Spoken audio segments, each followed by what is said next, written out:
प्रिय विद्यार्थियों, लोक प्रशासन की कक्षा में आपका स्वागत है। हम लोग संघ की कार्यपालिका के अंतर्गत राष्ट्रपति के बारे में पढ़ रहे थे।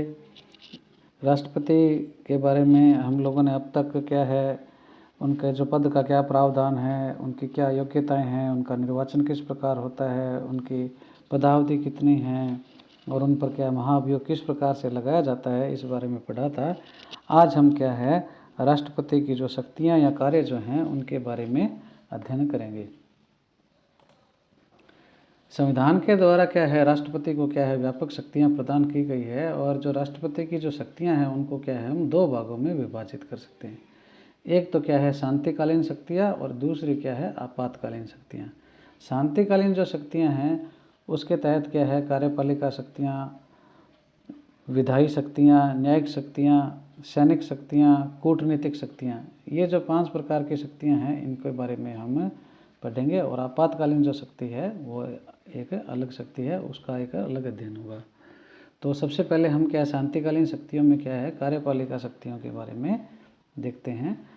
आर्टिकल जो 53 है, अनुच्छेद 53 है, वो कहता है कि संघ की कार्यपालिका शक्ति राष्ट्रपति में होगी, निहित होगी, और वह इसका प्रयोग संविधान के अनुसार स्वयं या इसके अपने अधीनस्थ प्राधिकारियों के माध्यम से करेगा।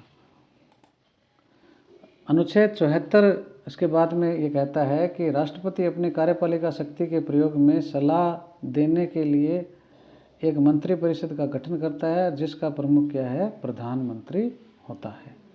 तो आर्टिकल 74 के तहत राष्ट्रपति क्या है प्रधानमंत्री और मंत्रिपरिषद का गठन करता है। और राष्ट्रपति को संघ के मामलों में क्या है सूचना प्राप्त करने का अधिकार है। अनुच्छेद 78 के अनुसार क्या है प्रधानमंत्री का यह कर्तव्य है कि वह राष्ट्रपति को मंत्रिपरिषद के सभी निर्णयों और प्रशासन संबंधी उन सभी मामलों में सूचना दे जिसके बारे में राष्ट्रपति के द्वारा ऐसी सूचना मांगी जाए। अर्थात राष्ट्रपति मंत्रिपरिषद के निर्णयों के मामले में, प्रशासन के मामले में प्रधानमंत्री से क्या है सूचना मांग सकता है। और प्रधानमंत्री का यह कर्तव्य भी है कि वो ऐसी सूचनाएं उनको दें जैसी वो चाहते हैं।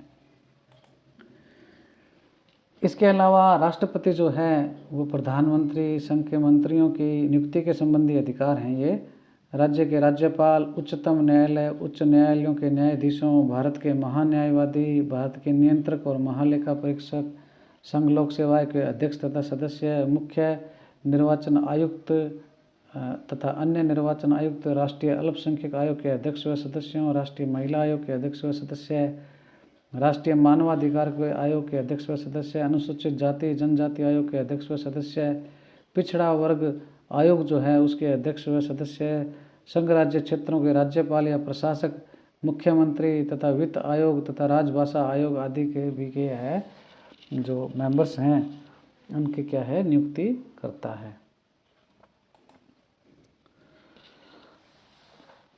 इसके पश्चात राष्ट्रपति की जो विधायी शक्तियां हैं उसको हम देखते हैं। भारत का राष्ट्रपति संघीय कार्यपालिका का संवैधानिक प्रमुख होने के साथ साथ संसद का भी क्या है अभिन्न अंग होता है, क्योंकि संसद का गठन जो है वो राष्ट्रपति, लोकसभा तथा राज्यसभा तीनों से मिलकर होता है। यह अनुच्छेद 79 में क्या है उल्लेखित है। तो राष्ट्रपति जो है वो क्या है संसद का एक अंग है। अतः राष्ट्रपति की को क्या है व्यापक विधायी शक्तियाँ दी गई है जो निम्नलिखित हैं। आर्टिकल जो 85 है 85 है उसके अनुसार क्या है राष्ट्रपति को संसद का अधिवेशन बुलाने तथा समाप्ति की घोषणा करने का अधिकार है। अनुच्छेद 87 जो है 87 ये कहता है कि राष्ट्रपति लोकसभा के प्रत्येक आम चुनाव के पश्चात प्रथम सत्र के आरंभ में तथा प्रत्येक वर्ष प्रथम सत्र के आरंभ में संसद के दोनों सदनों की संयुक्त बैठक को संबोधित करता है। क्या मतलब है कि जब भी चुनाव होते हैं लोकसभा के 5 साल के बाद चुनाव होते हैं, तो चुनाव होने के बाद में सरकार गठित हो जाती है, तो लोकसभा का पहला सत्र होता है वो नई सरकार का। तो उस पहले सत्र में क्या है राष्ट्रपति संसद के दोनों सदनों को संबोधित करता है एक तो उस वक्त, और फिर हर साल जो पहला सत्र होता है उसमें क्या है, संसद के दोनों सदनों की जो संयुक्त बैठक है उसको संबोधित करता है। जनरली क्या है, संसद के 3 सत्र होते हैं, बजट सत्र, मानसून सत्र और शीतकालीन सत्र। तो जो बजट सत्र है उसमें क्या है, दोनों सदनों को ये क्या है, राष्ट्रपति संयुक्त बैठक को उनकी क्या है, संबोधित करता है। अनुच्छेद 86 कहता है कि राष्ट्रपति आरंभिक ये जो संबोधन है, उक्त आरंभिक अभिभाषण है, उसके अलावा भी क्या है, कभी भी क्या है, संसद के किसी एक सदन या संयुक्त सदन में अभिभाषण कर सकता है तथा उसके लिए सदस्यों की उपस्थिति की अपेक्षा भी कर सकता है। कह सकता है कि कैंडिडेट जो हैं, एमपी हैं, वो उपस्थित रहें। 108 जो है वो कहता है कि यदि किसी साधारण विधेयक पर संसद के दोनों सदनों में मतभेद हो तो राष्ट्रपति ऐसे विधेयक को पास कराने के लिए संयुक्त अधिवेशन बुला सकता है। संसद के दोनों सदनों का संयुक्त अधिवेशन बुला सकता है। और ये जो संयुक्त अधिवेशन बुलाया जाता है उसकी अध्यक्षता कौन कर सकता है, लोकसभा स्पीकर। आर्टिकल 108 में ये बात कही गई है कि कोई भी साधारण विधेयक हो, उस पर दोनों सदनों में मतभेद हो जाए तो उस स्थिति में राष्ट्रपति दोनों सदनों के संयुक्त अधिवेशन को बुला सकता है और इस अधिवेशन की अध्यक्षता लोकसभा स्पीकर के द्वारा की जाती है।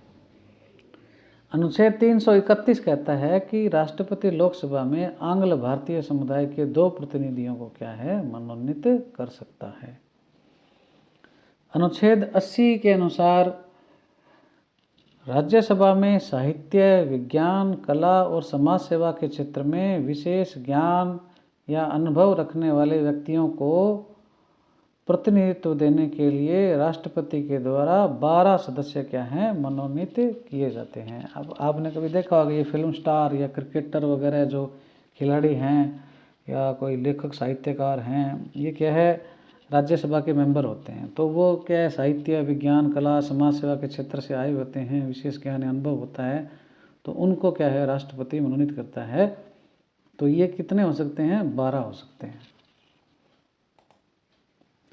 अनुच्छेद 111 कहता है कि संसद के दोनों सदनों के द्वारा पारित जो विधेयक है, जब राष्ट्रपति के समक्ष अनुमति के लिए रखा जाता है तब धन विधेयक या संविधान संशोधन विधेयक को छोड़कर वह उस पर अपनी अनुमति दे सकता है। या तो उस पर साइन कर देगा तो पास हो जाएगा विधेयक, या अनुमति ना दे, या फिर क्या, वापस पुनर्विचार के लिए लौटा दे।